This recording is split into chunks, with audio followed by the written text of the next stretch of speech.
Johnson's Antidote. Banjo. Paterson. Andrew. Barton. Down along the Snakebite River, where the overlanders camp, where the serpents are millions, all of the most deadly stamp, where the station cook in terror, nearly every time he bakes, mixes up among the doughboys half a dozen poison snakes, where the wily free selector walks in armor-plated pants, and defies the stings of scorpions, and the bites of bulldog ants, where the adder and the viper tear each other by the throat. There it was that William Johnson sought his snakebite antidote. Johnson was a free selector, and his brain went rather queer, for the constant sight of serpents filled him with a deadly fear. So he tramped his free selection, morning, afternoon, and night, seeking for some great specific that would cure the serpent's bite, till King Billy, of the Mookie, chieftain of the Flour Bag Head, told him, "Amperson quo. S'posen snakebite feller mostly drop down dead. S'posen snakebite old Gona, then you watch a while you see old Gona cure himself with eating little feller tree. Amperson quo. Amperson quo. That's the cure, Amperson quo," said William Johnson. "Amperson quo. Point me out this plan sublime, Amperson quo."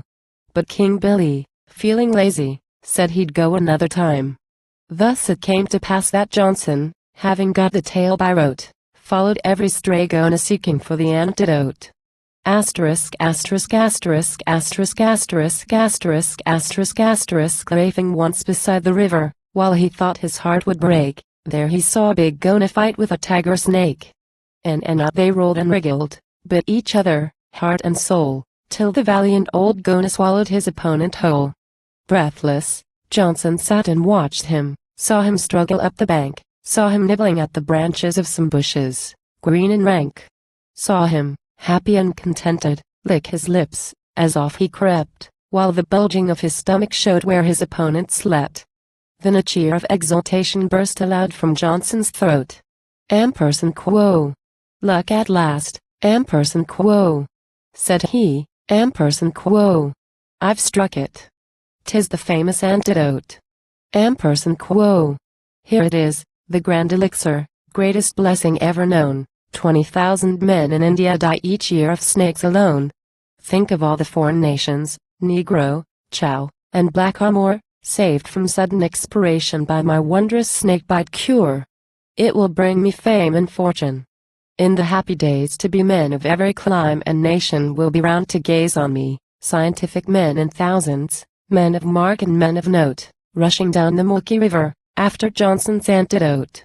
It will cure delirium tremens when the patient's eyeballs stare at imaginary spiders, snakes which really are not there. When he thinks he sees them wriggle, when he thinks he sees them bloat, it will cure him just to think of Johnson's snakebite antidote. Amperson quo. Then he rushed to the museum, found a scientific man. Amperson quo. Trot me out a deadly serpent, just the deadliest you can. I intend to let him bite me, all the risk I will endure just to prove the sterling value of my wondrous snakebite cure. Even though an adder bit me, back to life again I'd float. Snakes are out of date, I tell you, since I've found the antidote. Amperson quo, said the scientific person. Amperson quo. If you really want to die, go ahead, but, if you're doubtful, let your sheepdog have a try. Get a pair of dogs and try it, let the snake give both a nip. Give your dog the snakebite mixture, let the other fellow rip. If he dies and yours survives him, then it proves the thing is good. Will you fetch your dog and try it? Amperson quo. Johnson rather thought he would. So he went and fetched his canine, hauled him forward by the throat. Amperson quo. Stump, old man, Amperson quo, says he, Amperson quo. We'll show them we've the genuine antidote. Amperson quo. Both the dogs were duly loaded with the poison gland's contents. Johnson gave his dog the mixture, then sat down to wait events. Amperson quo. Mark, Amperson quo, he said, Amperson quo. In 20 minutes Stump'll be rushing round, while the other wretched creature lies a corpse upon the ground. Amperson quo.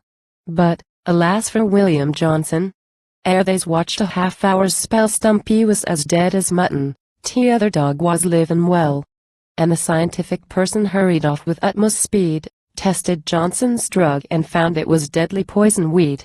Half a tumbler killed an emu, half a spoonful killed a goat, all the snakes on earth were harmless to that awful antidote.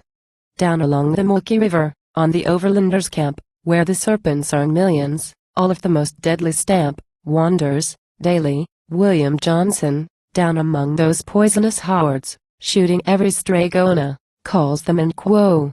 Black and yaller frozen quo. And King Billy, of the Milky, cadging for the cast-off coat, somehow seems to dodge the subject of the snakebite antidote.